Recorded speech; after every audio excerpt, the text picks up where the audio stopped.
में वेलकम कीजिएगा जनाब इफ्तिखार ठाकुर साहब और नईमा भट्ट साहिबा जी।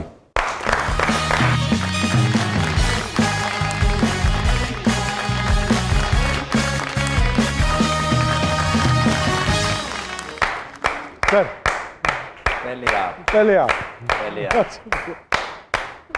थैंक यू इफ्तिखार साहब, बहुत बहुत मेहरबानी, शुक्रिया, अपनी मसरूफियत में से आपने वक्त निकाला।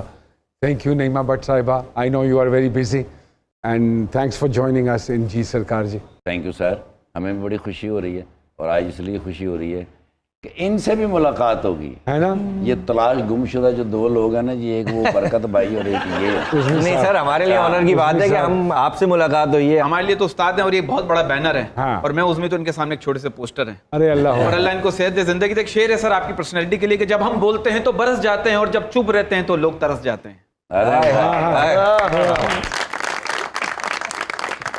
दही कटने वाली पतरी का की ना है बरकत ये है। और हनी भैया से तो आपकी मुलाकात है। हनी भाई तो मैं इतने से जानता हूँ। अच्छा, हम अगर यहीं से शुरू करें, अलबेला साहब के साथ आपने डेफिनेटली काम किया, बड़ा काम किया। जब आपने ज्वाइन किया तो उस वक्त अलबेला साहब पहले से काम कर रहे थे डेफिनेटली। अलबेला साहब का तूती बोलता था सर। अमानुल्लाह खान साहब की और अलबेला साहब की एंट्री होती थी तो मैंने देखा हुआ सर 7-7, 8-8 मिनट की स्टैंडिंग क्लैप ऐसे कर करके उनको बिठाया और फिर ड्रामा शुरू हुआ या उनकी गुफ्तगू शुरू हुई। अरे वाह वाह वाह वाह वाह।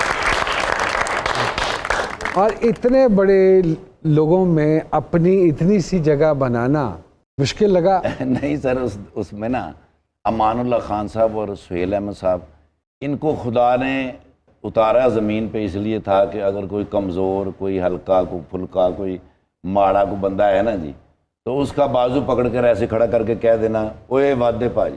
क्या बात।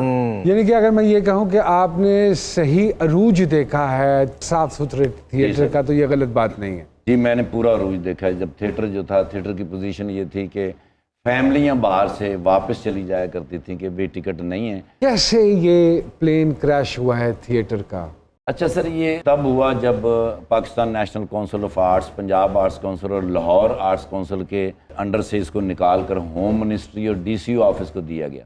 ये एक कल्चर का महकमा था और वहाँ जो लोग इसको संभाल रहे हैं वो एग्रीकल्चर पड़े हुए राइट बंदा राइट प्लेस पे नहीं है सर। नहीं है, उसकी वजह से ये प्रॉब्लम आ रही है। हाँ, क्योंकि अब तो एक इतनी रेवोल्यूशन सी आई है। तो फिर खेस पा दी है सर।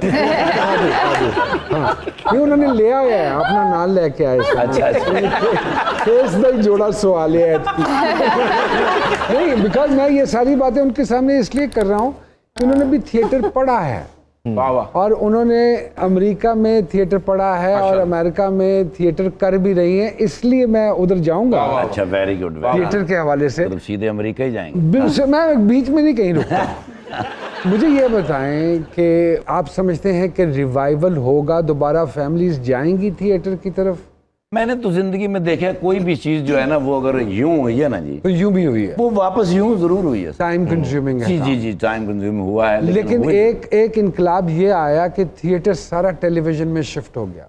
हाँ, ये जरूर हुआ sir. Naima ji, you been doing theatre in America, थोड़ा सा बताएं, पढ़ा भी वहीं से आपने थिएटर और फिर यहाँ का थिएटर भी आपको पता है, तो क्या फर्क है दोनों में? मैंने स्टार्ट यहीं से किया था, पंजाब लोक राहस के साथ। अच्छा। हम स्ट्रीट थिएटर करते होते थे यूनिवर्सिटी में। अच्छा। We used to go out. उससे पहले कॉलेज में I used to you know acting in tableaux और वो सारा हाँ। कुछ। बट इंस्पिरेशन यहीं से मुझे आई थी, क्योंकि जब मैंने ये देखा कि थिएटर एक ऐसा मीडियम है जिससे हम एक ना सिर्फ एक टॉपिक पे बात कर सकते हैं बल्कि वाकई ग्राउंड लेवल पे चेंज ला सकते हैं, because we used to involve the audience into a play, you know, so it's very empowering. तो इस तरह फिर आपने वो थिएटर करना शुरू किया? जी, and I got a scholarship as a cultural ambassador Pakistan की तरफ से। I went to US. वहाँ पे भी मैंने थिएटर पढ़ा बाकायदगी से।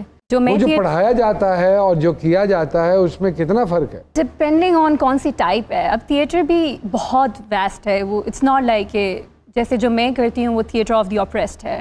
You know, you play with the images. So I also work with victim of abuse. अच्छा। उनकी ड्रामा थेरेपी, एक्टिंग से उनका ट्रॉमा जो है वो हील कैसे किया जाता है। अच्छा, ओके ओके ओके। आप तीनों को बाद में मैं इनकी बातें समझाऊं। और यूएनओ के साथ भी आप एसोसिएट रही? जी बिल्कुल। पाकिस्तान के अंदर काम करने की वजह से ही उन्होंने इनवाइट किया यूनाइटेड नेशंस में मुझे एज अ स्पीकर वंस। फिर उनकी UN वुमेन की जो जेंडर इक्वालिटी की टीम है उसका मैं मेंबर बन गई, यूथ फॉर जेंडर। कर्लन जी इफ्तिखार ठाकुर साहब और नईमा भट्ट साहिब हमारे साथ जी सरकार में मौजूद हैं। एक छोटी सी ब्रेक लेते हैं और ब्रेक के बाद दोबारा आपकी खिदमत में हाजिर होंगे जी।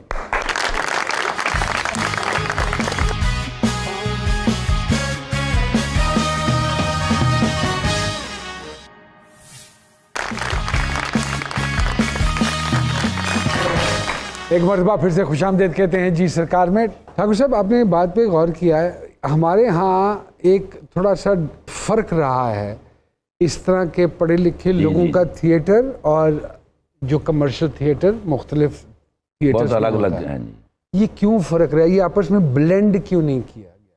उसकी वजह सर ये रही कि जो कमर्शियल थिएटर में लोग हैं ना जी, उसमें आई थिंक सो 80-85% लोग जो हैं वो पढ़े लिखे नहीं हैं। जैसे यहाँ कोई बंदा नाकारा हो ना तो उसे कहते हैं बाहर भेज दो। तो ऐसे ही ये भी है कि भाई ये पढ़दा नहीं है, ये थिएटर फिल्म च भेज दो। पूरी दुनिया में ये है कि जो थिएटर के ऊपर लोग आते हैं फिल्म के अंदर वो पढ़े लिखे होते हैं। यहाँ ऐसा नहीं हुआ, आई डोंट नो व्हाई, लेकिन ऐसा हुआ नहीं सर। ऐसा हुआ नहीं। आपकी ज़िंदगी का भी स्टार्ट एक नीचे से ऊपर, आपका भी ग्रेजुअली इसी तरह आया है ग्राफ। थोड़ा सा उस पर थोड़ी सी रोशनी डालेंगे? मैंने ना ये इस्लामाबाद से शुरू किया थिएटर। मेरे दोस्त थे असलम राना साहब, उनका ताल्लुक था ज़ेड जुल्फ़ी साहब से, आना जाना था, तो उनके साथ मैं एक दफ़ा गया था। तो उन्होंने मुझे रिहर्सल दिखाई। रिहर्सल के बाद उन्होंने मुझसे ही पूछा कि कैसा लगा ड्रामा आपको। मैंने कहा ड्रामा तो ठीक है लेकिन इसमें वो कैरेक्टर तो है ही नहीं जो पब्लिक को बिठाए रखता है। कहानी है ये तो सीधी सीधी आप सुना रहे हैं। अमेरिका में you are doing web as well, web के लिए भी काम कर रही हैं। क्या बनाया है अब तक? 3 short films. What else? Have you acted in it as well ji? Yes. अच्छा, टैबूज के हवाले से भी आप काफ़ी कुछ बोलती हैं।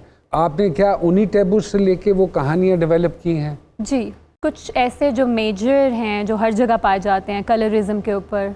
जैसे पाकिस्तान में बहुत से लोगों को वाइट कॉम्प्लेक्शन बहुत पसंद है। तो जो स्टोरी है वो ये है कि पाकिस्तान में एक लड़की जो है वो गोरा होने के लिए कैसे स्ट्रगल करती रही और वो अमेरिका जाती है फिल्म पढ़ने के लिए और वहाँ पे उसको उसकी क्लास फेलो मिलती है जो कि टैन कॉम्प्लेक्शन चाह रही है। And the Pakistani girl is in struggle कि ये क्या हो रहा है।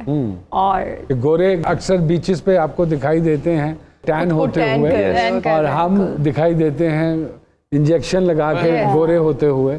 ये अजीब सी एक जैसे बता रही हैं अभी नईमा जी कि there is this stigma attach कर दिया गया है टैन कॉम्प्लेक्शन से। तो इन इंडस्ट्री वेयर गोरी चिट्टी girls around you know the girl next door girls, और वहाँ पे लड़कियों ने बहुत सारी सोशल मीडिया पे कमेंट किए हुए थे इनकी प्रोफाइल पे कि आपने कैसे अपनी जगह बनाई, और क्योंकि बहुत ज़्यादा इसको लेके आपको मुश्किलात का सामना रहा है because of your tan complexion. तो इस हवाले से हमें बताइएगा थोड़ा। जब मैं थिएटर से ड्रामा में आई, पहले मैं सोप कर रही थी, उधर से मेरी फिर सिलेक्शन हुई अहद वफ़ा में, और अहद वफ़ा से काफ़ी लोगों को वो कैरेक्टर गज़ाला का पसंद आया। और आर्टिकल लिखा गया कि गोरी चिट्टियाँ लड़कियों के अलावा एक गंदमी रंग की लड़की को रखा गया और वो अपने एक्टिंग की वजह से लोगों को पसंद आ रही है। सो आई वॉज वेरी शॉक्ड कि देखें बाकायदा इस चीज़ को मेंशन भी किया जा रहा है। ये एक शॉकिंग बात है कि मेंशन भी क्यों किया जा रहा है। बट तो इट्स लाइक यस, मुझे याद है कि कुछ ही दिनों बाद सेट पे डिस्कशन होती थी और सुनने में यही आता था हर किसी ने वाइटनिंग इंजेक्शन लगाया हुआ है और अगर लीड रोल लेना है तो फिर वाइटनिंग इंजेक्शन तो लगाना पड़ेगा। साइड पे मिल जाएंगे आपको, लेकिन अगर आप चाहती हैं कि आप लीड पे आएँ तो छोड़ें, एक्टिंग शेक्टिंग पड़ी हुई है, डजंट इवन मैटर, ये कौन पूछता है। हाँ, अब तो सोशल मीडिया पे बड़ी ट्रोलिंग उसकी शुरू हो जाती है।